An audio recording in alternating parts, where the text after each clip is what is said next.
오늘 여러분과 함께 나눌 말씀이 우리 같은 제목으로 이미 2번 설교 말씀을 드렸습니다마는 이제는 하나님의 방식으로 이런 제목으로 다시 한번 말씀드리고요. 제 머릿속에는 지금 한 2-3번 더 같은 제목으로 설교 말씀을 드리려고 합니다. 오늘 이 본문 말씀이 하나님의 종 모세가 죽었다고 하는 말씀으로 시작하려고 있습니다.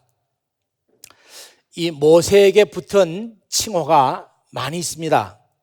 해방자 모세, 또 십계명 돌판을 받은 사람, 하나님을 친구처럼 대면했던 사람, 또 가장 이 세상에서 겸손한 사람.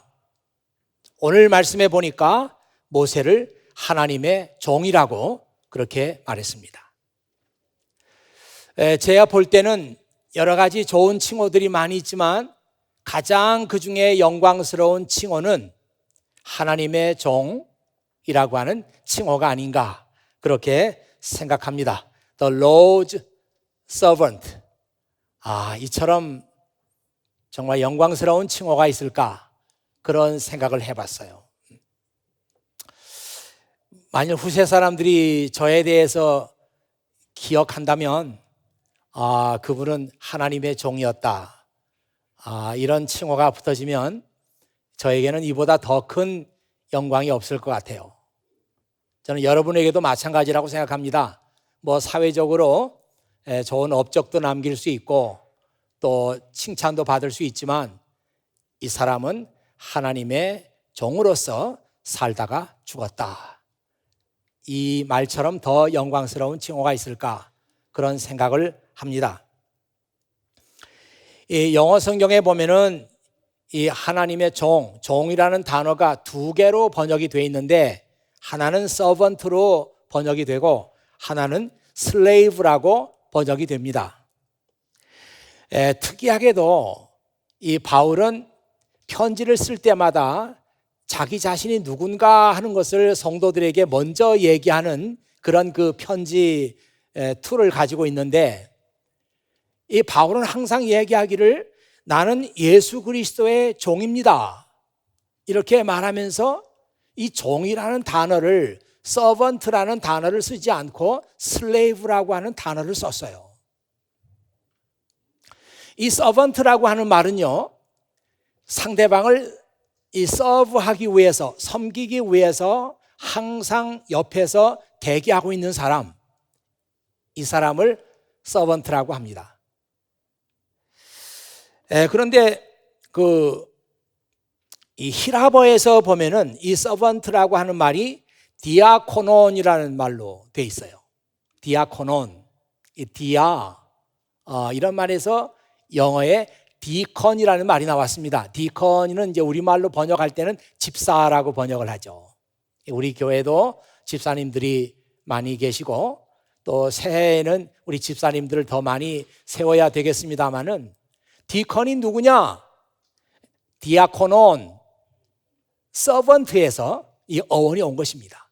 그러니까 집사는 항상 우리 성도를 섬기기 위해서 옆에서 대기하고 있는 사람, 이렇게 보면 되겠어요.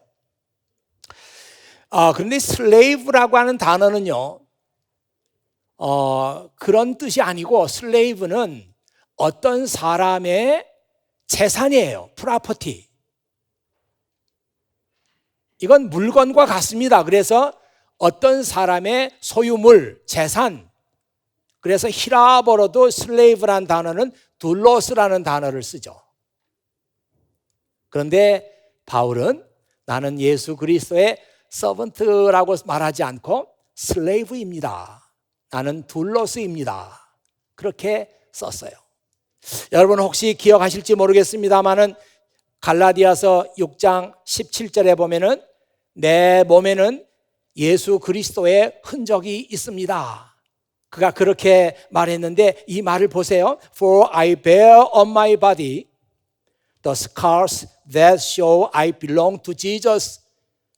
내 몸에는 내가 예수님에게 속했다, 예수님의 소유라고 하는 스카, 스카가 내 몸에 있습니다. 나는 이 스카를 가지고 다닙니다. 뭐 이런 뜻이 되겠죠. 이 스카라고 하는 말은요, 그 히라버 원문에서 보면 스티그마라고 되어 있는데, 이 스티그마라고 하는 말은 도장이란 뜻이에요. 그 예전에 그 노예들은 주인들이 다 그 몸에다가 도장을 찍었습니다. 이마에다가 도장을 찍고요, 등에다가 도장을 찍고, 그러면 평생 이건 지워지지 않아요. 어디를 가든지 이마에 도장이 있고 등에 도장이 있기 때문에 이 사람은 누구누구의 노예, 누구누구의 재산, 누구누구의 소유라고 하는 것이 만천하에 다 드러나는 것입니다. 바울이 바로 그 말을 하고 있는 거예요. 노예들에게는 주인의 도장이 찍힌 것처럼 내 몸에는 예수 그리스도의 도장이 찍혀 있습니다. 나는 예수 그리스도의 소유입니다. 그렇게 말한 거죠. 이 서번트가 됐든지 슬레이브가 됐든지 우리가 하나님의 서번트로서 또 예수 그리스도의 서번트로서 산다고 하는 것은 이보다 더 큰 축복이 없고 더 영광스러운 일이 없다, 그렇게 생각합니다. 저는 고린도후서 3장을 읽다가 참 거기서 굉장한 말씀을 발견했어요. 이 3장 말씀이 좀 어렵기 때문에 아마 읽으신 분들도 무슨 말인지 잘 요점을 못 찾고 그냥 지나치기 쉬운 그런 그 말씀인데요, 그가 이 고린도 교회 성도들에게 편지를 쓰면서 우리가 예수 그리스도의 복음의 서번트로서 산다는 게 얼마나 영광스러운 일인지 여러분 아십니까? 이렇게 고린도 교회 성도들에게 편지 쓴 거예요. 그런데 그 안에 보면은 무슨 얘기가 있는가 하면은, 이 모세는 하나님의 율법을 섬기는 서번트였다. 그런데 율법이 뭐냐? 율법은 우리를 정죄하고 우리를 죽음에 이르게 하는 것이다. 우리를 정죄하고 죽음에 이르게 하는 율법을 섬겼던 그 모세도 그 직책이 얼마나 영광스러우냐. 그런데 우리는 누구냐? 우리는 사람들을 구원하고 사람들을 생명으로 인도하는 예수 그리스도의 복음의 서번트들이다. 우리의 직책은 모세의 직책보다도 얼마나 더 영광스러운지 성도 여러분들은 생각해 주시기 바랍니다. 그렇게 편지를 쓴 거예요. 저 자신도 그렇고 이 교회 안에 정말 예수 그리스도의 복음을 섬기는 사람들, 그 복음을 위해서 일하는 사람들, 여러분이 지금 가지고 있는 그 서번트로서의 직책이 모세보다 더 영광스럽다. 모세가 가지고 있었던 서번트로서의 그 영광보다 여러분이 가지고 있는 복음의 서번트로서의 영광이 더 크다, 더 위대하다, 더 빛이 난다. 여러분들은 이런 생각을 한번 하시면서 마음속에 큰 위로가 되시기를 바랍니다. 모세는 성경에 나오는 큰 인물이었어요. 거목과도 같은 사람이죠. 이 사람이 가지고 있던 영광이 우리가 복음을 섬기는 서번트로서 가지고 있는 영광만 못하다. 바울은 그렇게 성경에 기록한 것입니다. 이 하나님의 종 모세가 죽었어요. 성경에 보면 모세는 120살에 죽었다고 합니다. 누구나 다 죽어요. 히브리서 9장 27절에 보면 사람은 누구나 다 죽습니다. 죽은 후에는 하나님의 심판이 우리를 기다리고 있습니다. 그렇게 썼어요. 여러분들은 죽음에 대해서 어떻게 생각하십니까? 아니 청년들이 죽음에 대해서 생각하다니 이게 좋은 일인가? 아마 그런 생각하는 사람도 있을지 몰라요. 근데 저는 목사로서 젊었거나 나이가 들었거나 노인이 됐거나 상관없이 죽음에 대해서 생각하지 않는 것이 우리들의 문제라고 생각해요. 우리는 언제까지 살아있을 거로 생각합니다. 죽음에 대해 생각하지 않아요. 그래서 뒤로 자꾸 결단을 미룹니다. 내 형편이 좀 좋아지면 내가 열심히 믿을 때가 오겠지 생각해요. 언제나 그런 기회가 올 거라고 생각합니다. 오늘 바쁜 일이 있는데 주일날 좀 빠져도 되지, 다음 주일에 나가면 되지. 그렇게 생각하는 거예요. 그런데 죽음에 대해서 생각하는 사람은 자기 자신의 삶에 대한 태도가 다릅니다. 진지해져요. 그래, 내가 이렇게 살아있지만 언젠가 나는 죽을 거야. 이런 생각을 하는 사람들은 삶에 대한 태도가 달라요. 그래서 진지하고 성실해집니다. 그래서 시간을 낭비하지 않아요. 1분 1초도 아깝습니다. 혹시 여러분 주변에 시한부 닥터가 당신은 앞으로 6개월밖에 못 살겠어요, 1년밖에 못 삽니다, 이런 얘기를 들은 분이 주변에 또 있을지 모르겠습니다만은, 그런 사람들은 1년 남았어요. 1년 하루하루 가는 것이 너무 아깝습니다. 너무 소중해요. 하루도 내가 어떻게 보낼 수 없어요. 삶에 대한 태도가 달라지잖아요. 모세가 죽었어요. 그리고 그 다음에 여호수아가 등장합니다. 여러분들은 여호수아에 대해서 많은 상식이 없으니까 여호수아 때를 잘 만났구나, 그리고 모세가 죽으니까 여호수아가 자동적으로 지도자가 되는구나, 여호수아를 깜짝 인물로 생각하는 사람이 있을지 몰라요. 여호수아는 절대로 깜짝 인물 아닙니다. 하나님께서 모세 다음에 지도자로 하나님께서 미리 생각하고 미리 준비시킨 사람이에요. 그 얘기가 오늘 1절 말씀에 뭐라고 나와 있냐면, 여호수아는 모세의 보좌관이었는데, 이렇게 나옵니다.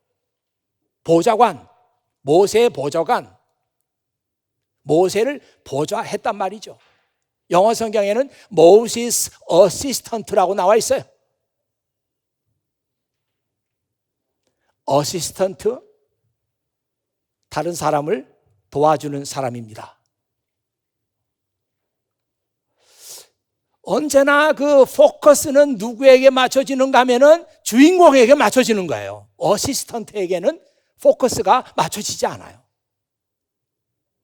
연극무대라고 하면은 항상 라이트가 주인공을 향해서 밝혀져요. 어시스턴트는 보이지 않아요. 여호수아는 그렇게 보이지 않는 삶을 살았던 것입니다. 어시스턴트가 하는 일은 별거 아니에요. 그냥 주인공 따라다니면서 불편한 게 없도록 또 부탁하면 들어주고 심부름하고 이런 일을 하는 거예요. 작은 일입니다. 그래서 사람들은 작은 일에 대해서 가치를 인정하지 않아요. 그런데 하나님께서 한 가지 가지고 있는 원칙이 있는데, 사람을 픽업하는 원칙입니다. 하나님은 작은 일에 충성하는 사람을 주목하고 그 사람을 찾아요. 위대한 일을 하고 큰 일을 하는 사람을 찾아가지고 야, 너 하나님의 일을 좀 해야 되겠다 이렇게 말씀하지 않고, 그냥 이름도 없이 빛도 없이 자기에게 포커스가 맞춰지지 않아도 주어진 일에 성실하고 작은 일에 충실한 사람 어디 없나, 이렇게 보면서 그 사람을 픽업해서 그 사람에게 하나님의 중요한 일을 맡깁니다. 여러분, 이 성경에 보면은 그런 말씀 나와 있잖아요. 누가복음 16장 10절에 아주 작은 일에 충성한 사람은 많은 일에도 충실하다. 아주 작은 일에 충성하지 못하는 사람은 많은 일에도 충실하지 못하다. 하나님은 지금도 이런 원칙을 가지고 사람을 찾고 계세요.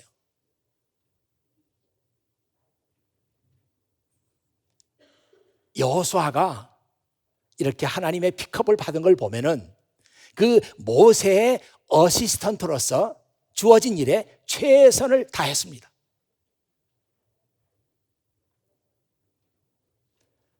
요셉은 어때요? 요셉 어느 부잣집에 슬레이브로 팔려갔습니다.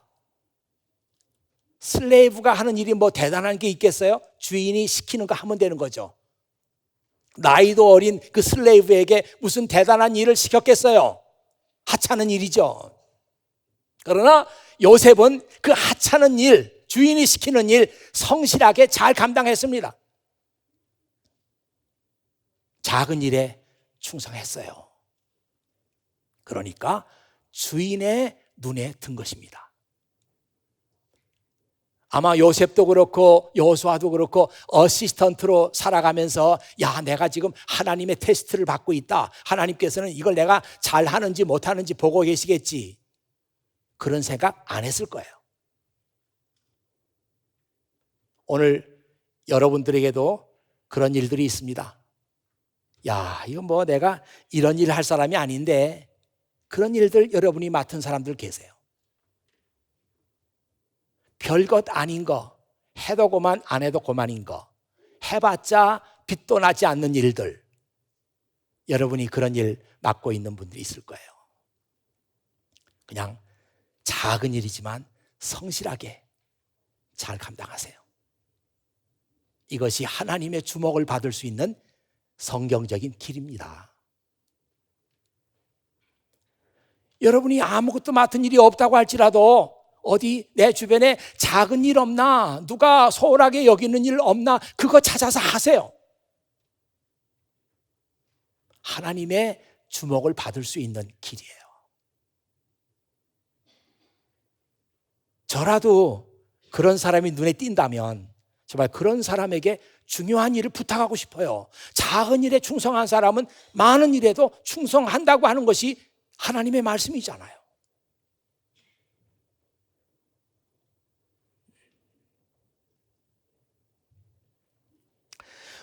우리가 보기에는 여호수아에게 모세가 죽고 나서 갑자기 큰 기회가 찾아온 것 같아요.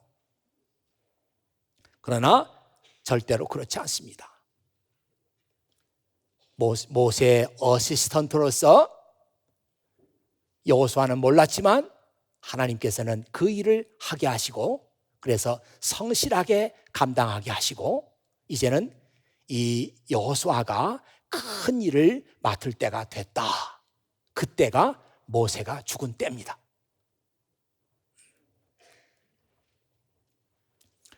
여러분 생각해 보세요.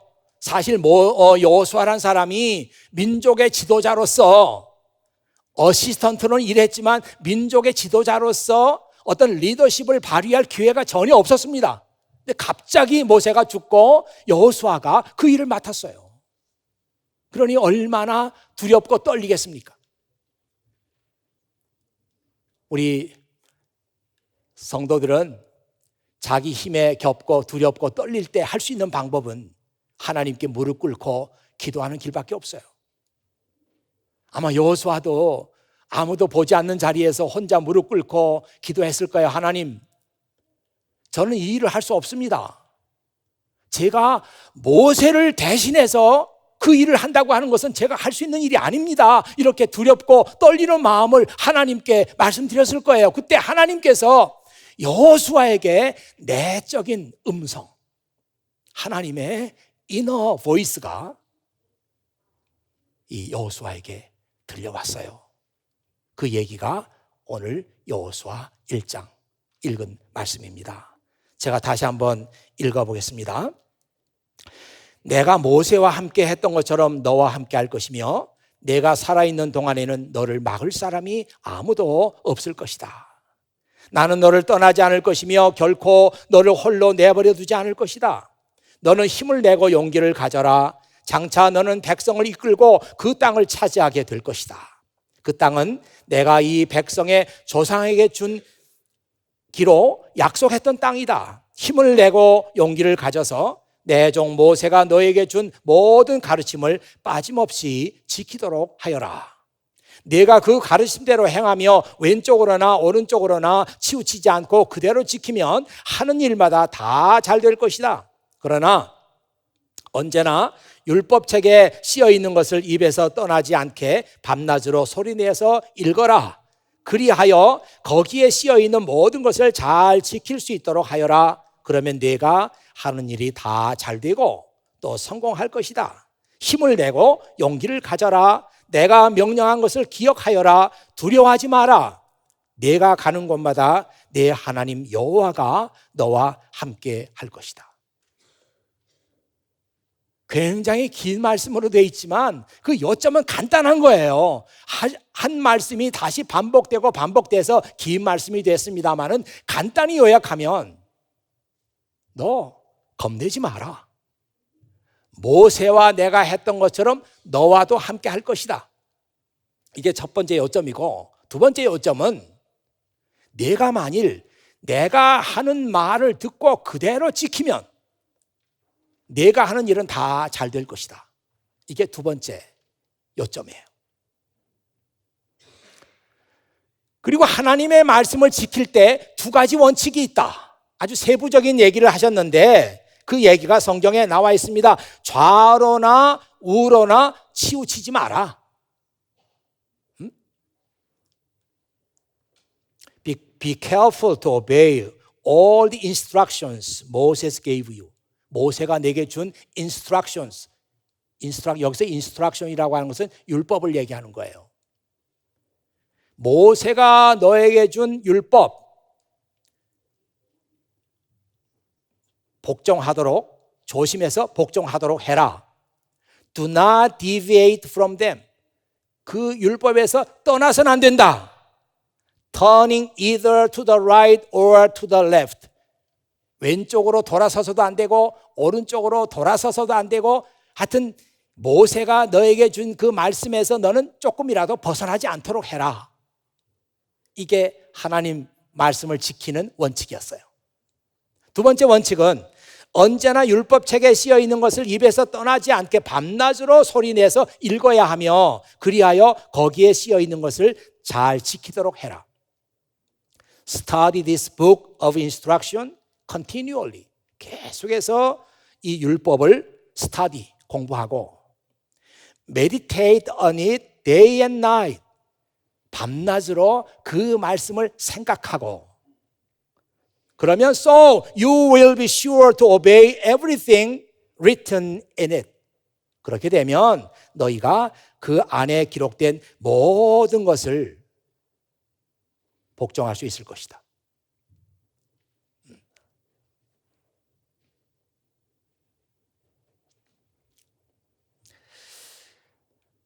여러분, 이 말씀을 듣고 여호수아가 어떻게 했을 것 같아요? 이제 지금부터가 오늘 하나님의 방식으로 2016년 동안 우리가 믿음 생활 합시다. 이런 저의 말씀의 본론입니다. 여호수아가 어떻게 했을 것 같아요? 여호수아는 이 하나님의 말씀을 그대로 다 받아들였어요. 아, 여기에 내가 앞으로 지도자로서 성공할 수 있는 말씀이 여기 있다. 이렇게 생각하고 이 말씀을 그대로 받아들였어요.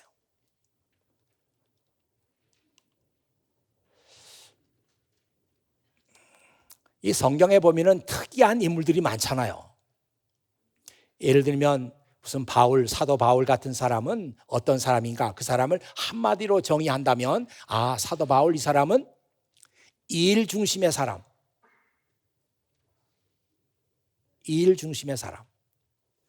하나님의 일을 하는 데 있어서 어떤 것도 다 포기하면서 하나님의 일에만 집중할 수 있었던 사람, 이 사람이 사도 바울이에요.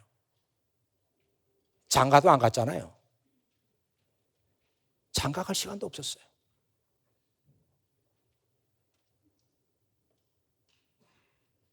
복음을 전파하는 일밖에 몰랐어요. 그게 이제 사도 바울입니다. 일 중심의 사람. 그러니까 이 사도 바울의 눈에는 뭐 개인적인 사정 이런 거 하나도 눈에 들어오지 않아요. 오케이, 몸이 약해요. 무슨 소리? 몸 약하다고 복음을 전파하지 않나? 가정이 좀 복잡해요. 무슨 소리?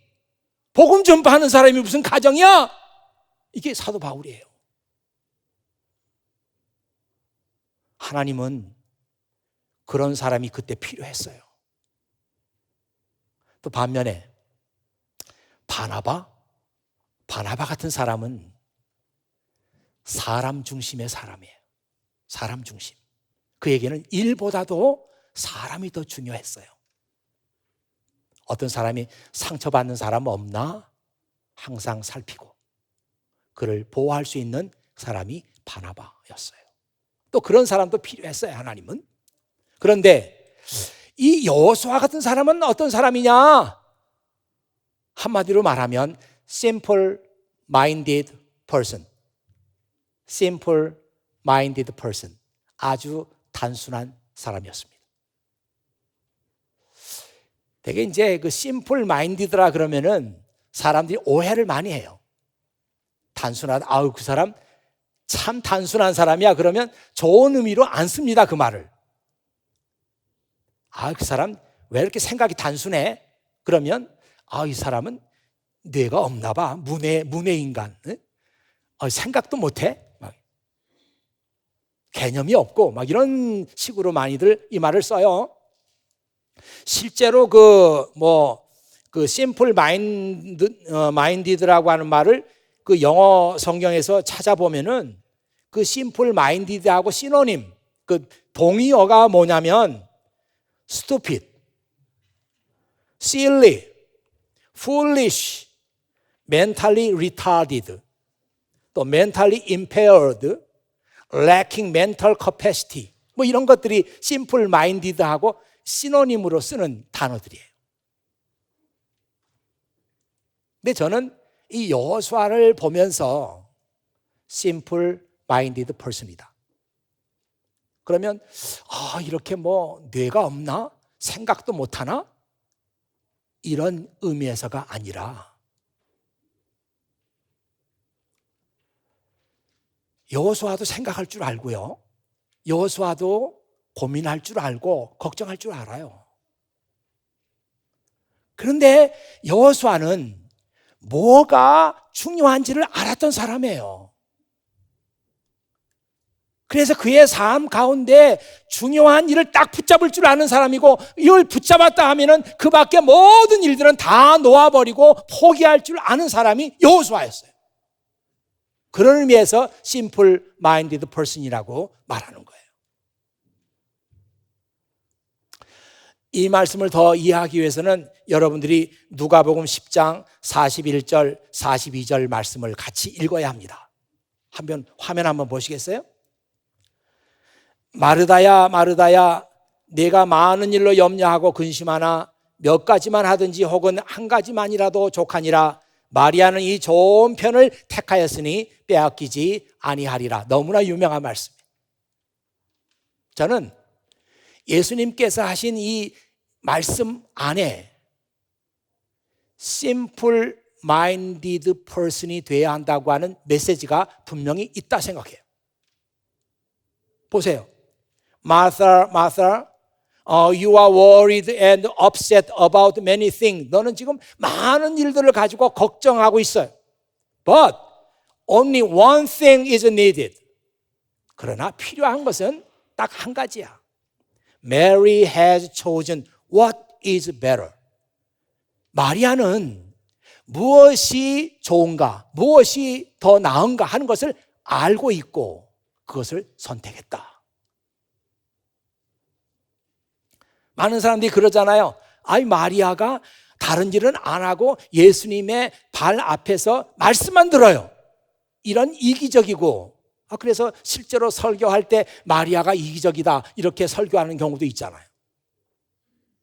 근데 저는 마리아가 생각이 없는 사람도 아니고 문외 인간도 아니고 생각할 줄 알아요. 그렇지만 마리아가 그때 그렇게 한 것은 무엇이 중요한지, what is better?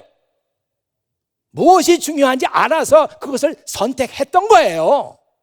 지금 이 시점에서는 예수님의 말씀을 듣는 것보다 더 중요한 일은 없다 생각하니까 식사 준비하는 거, 방 청소하는 거 뭐 다 내려놓고 딱 그거 한 거예요. 이게 심플 마인디드 퍼슨입니다. 뭐 stupid, silly 뭐 영어 단어에서는 그렇게 설명할 수 있을지 모르지만 적어도 성경 안에서 심플 마인디드 퍼슨이라고 하는 것은 마리아 같은 사람, 여호수아 같은 사람이에요. 저는 한 해를 이제 시작한 둘째 주일이 됐잖아요. 첫 번째 주일에도 우리가 하나님의 방식으로 이제 믿자 그랬는데 우리 한 해 동안 살아가면서 오늘 또 제가 얘기하고 싶은 것이 한 해 동안에 우리가 이 여호수아가 가지고 있던 장점, 그 장점을 내가 내 것으로 만들고 한번 그렇게 살아보자. 그 얘기를 하고 싶은 거예요. 이 여호수아가 얼마나 심플 마인드를 가지고 있는가 하면은 하나님께서 도무지 말이 안 되는 얘기를 하셔도 여호수아는 그 말씀에 순종했어요. 이제 여호수아가 자기 백성을 끌고 가나안 땅으로 들어가는데 그 입구에 여리고성이 있습니다. 여리고성은 너무나 견고했고 이스라엘의 그 보잘것없는 군사력을 가지고는 여리고성을 점령할 수 없어요. 그러니 그 여호수아가 첫 번째 과제잖아요. 여기를 통과하지 않으면 가나안 땅으로 들어갈 수 없어요. 그러니 첫 번째부터 강적을 만난 거죠. 얼마나 두렵고 떨렸겠습니까? 얼마나 하나님께 기도했겠어요? 하나님, 어찌 첫 번째부터 이런 그 강한 성을 만나게 됩니까? 제가 어떻게 하면 됩니까? 기도하지 않았겠어요? 그런데 하나님께서 아무 말씀도 하지 않았어요. 그러니 뭐 여호수아가 달리 방법이 있어요? 계속해서 무릎 꿇고 하나님 말씀해 주셔야 됩니다. 그런데 어느 날 내적인 그 보이스가 다시 들려왔는데 여리고성을 무너뜨리는 전략은 얘기하지 않으시고 하나님께서 말씀하시기를 내가 보니 너희들 가운데 광야 생활에서 낳은 사람들이 많은데 그 남자들이 할례를 안 받은 것 같다. 그러니 할례를 다 받도록 해라. 이건 청천벽력 같은 얘기죠. 말이 안 되는 거예요. 할례 받으면 되지 않습니까? 그게 뭐 함부로 이렇게 받아집니까? 남자들이 할례를 받으면요, 서컴시전을 받으면 한 달 이상 맥을 못 써요. 한 달 이상 그냥 빌빌합니다. 이렇게 하면 넘어져요. 남자들 다. 뭐 웃지도 않으시네. 이게 안 해보신 모양인데 해보세요. 맥을 못 써요. 전쟁 못 합니다. 할례 받고 나서. 지금 언제 전쟁이 있을지 알 수 없는 그때 할례를 다 받으라니요. 말이 돼요? 그런데 여호수아는 백성들에게 할례를 받자 하면서 할례를 다 베풀었어요.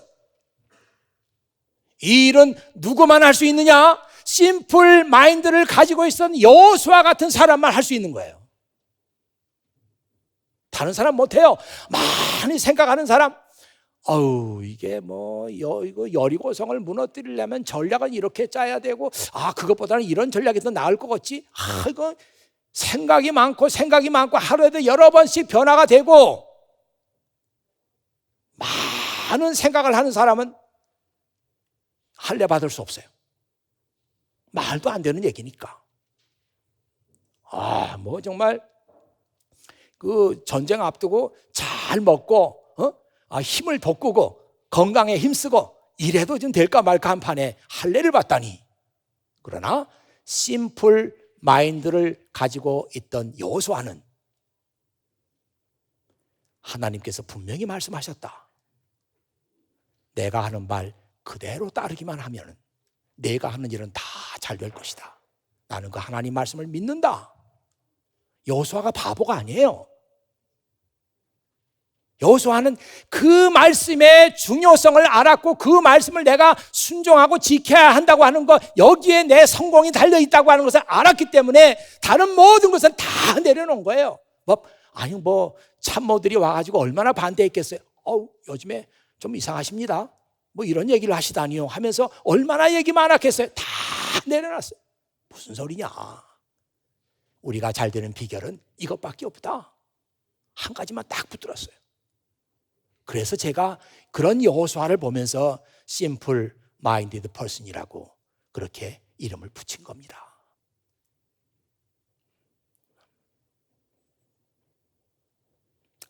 며칠 전에 그런 글을 읽었거든요. 그 파블로 피카소에 관한 얘기인데, 이 피카소 그러면은 추상화의 대가 아니에요. 추상화의 대가. 그 글 덕분에 제가 피카소에 대해서 많은 것을 알게 됐어요. 그 글에 뭐라고 나와 있는가 하면 피카소가 그렇게 말했다는 거예요. 예술은 불필요한 것을 없애는 것이다. 그렇게 말했다는 거예요. 예술은 불필요한 것을 없애는 것이다. Art is the elimination of the unnecessary. 아트는 뭐냐? 불필요한 것들을 eliminate 하는 거예요. 없애는 거예요. 지우는 거예요.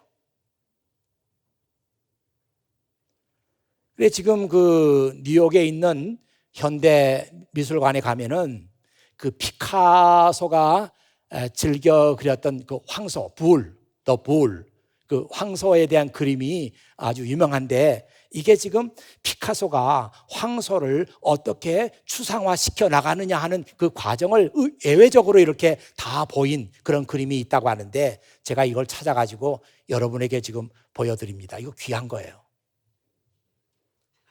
뉴욕에 꼭 가야만 볼 수 있는 거예요. 근데 지금 보는 겁니다, 여러분들이. 보세요. 이 황소가 제일 왼쪽에는 진짜 황소 그림이잖아요. 황소가 이렇게 생겼는데 이거를 추상화시켜 나갑니다. 추상화시켜 나가는데 꼭 필요한 것만 남기고 다 지워요. 다 지우면 결국 오른쪽에 이런 황소에 대한 추상적인 그림이 탄생합니다. 그래서 제가 피카소에 대해서 공부를 하게 됐잖아요, 덕분에. 그 글에 뭐라고 나와 있는가 하면 피카소의 추상화는 다른 화가들의 추상화와 틀리다. 다른 화가들은 추상화를 그릴 때 자기의 상상적인 세계를 그리지만 이 피카소의 추상화는 사실에 근거한 것이다. 팩트, 사실에 근거한 것이다. 그래서 추상화가 그냥 나오는 게 아니라 진짜 사실적인 그림에서부터 불필요한 것들을 다 지워나가니까 마지막에 황소에 대한 추상화가 탄생하는 거예요. 아주 굉장히 중요한 걸 배웠죠, 제가. 근데 이게 우리 성경하고도 연결이 됩니다. 그 얘기는 다음에 또 제가 하기로 하고요. 여호수아가 그런 사람이었어요. 그가 심플 마인디드라고 그래서 현실도 모르고 공상세계에 살아가는 환상적인 그런 인물이 아니었어요. 문외 인간이 아닙니다. 그는 현실을 알아요. 현실을 알지만 이 현실을 내가 이기기 위해서 불필요한 것들은 다 지워나가는 거예요. 마지막 남는 게 뭐냐? 하나님 말씀만 남았어요.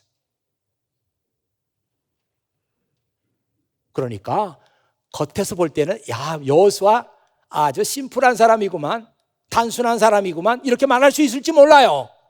그러나 여호수아의 단순함은 진짜 단순한 게 아니에요.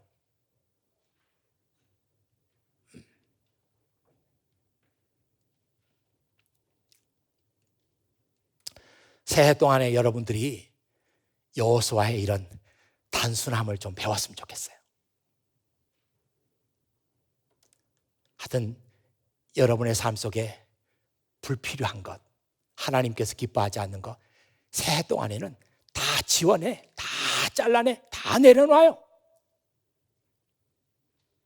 그래서 여러분의 삶이 단순해지길 바랍니다. 그래서 여러분의 얼굴 속에서, 여러분의 삶 속에서 여호수아의 얼굴이 보이도록,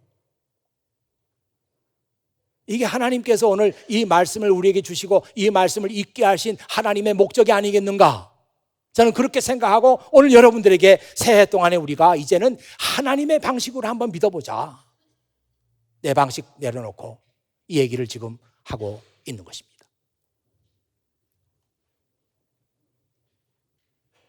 이렇게 할까 저렇게 할까? 참 우리 청년들이 많으니까 제가 그 고민을 많이 듣게 되고 이해를 하잖아요. 앞이 안 보입니다 해가지고 열심히 기도해요. 또 이제 또 잡을 찾을 때가 되면 또 열심히 또 잡을 찾습니다. 잡이 없는데 인터뷰가 안 와요. 걱정해요. 걱정하고 나서 어느 날 2개, 3개가 잡이 나왔어요. 또 그것 때문에 걱정해. 이제는 어디를 가야 되나요? 이게 우리들의 삶의 방식이에요. 끝까지 우리 머릿속은 혼란하고 끝까지 우리는 한 가지를 잡질 못해요. 혼란스러워요. 우리 삶은. 이제 한 해 동안에 우리 여호수아에게 배운 거 있잖아요. 심플한 생각, 불필요한 거 다 지워내자. 그리고 마지막 남는 거 이거 딱 잡고 우리 한 해 동안 살아가자. 매 순간순간 그런 마음을 가지고 한번 살아보자. 이게 성경이 우리에게 보여주는 것이다. 이렇게 생각하면서 한 해 동안에 여러분의 삶이 보다 단순해지고 하나님 보실 때 또 빛나는 그런 여러분의 삶이 되시기를 주의 이름으로 축원합니다. 기도하겠어요? 아버지 하나님 감사합니다. 이 아침에도 아버지 하나님께서 저희들을 사랑하시며 또 우리가 새해 어떤 방식으로 하나님을 믿어야 할지 오늘은 여호수아에 대한 말씀을 통해서 우리에게 가르쳐 주셨습니다. 아버지 하나님, 지금까지 우리의 방식은 늘 복잡하고 혼란스럽고 어떤 것을 붙잡아야 할지 알 수 없는 그런 미궁 속에 빠진 것이었습니다. 이제는 정말 중요한 것을 붙잡을 줄 알고 그것을 위해서는 다른 모든 것을 다 내려놓을 줄 아는 그런 삶을 한 해 동안에 살아갈 수 있도록, 그래서 옆에 있는 사람들이 볼 때 이 사람의 삶은 참 단순하구나 이렇게 보일 수 있도록, 우리의 얼굴에서 여호수아의 얼굴이 나타나도록 아버지 하나님께서 저희들을 그 방향으로 인도하여 주시옵소서. 우리 구주 예수 그리스도의 이름으로 기도하옵나이다. 아멘.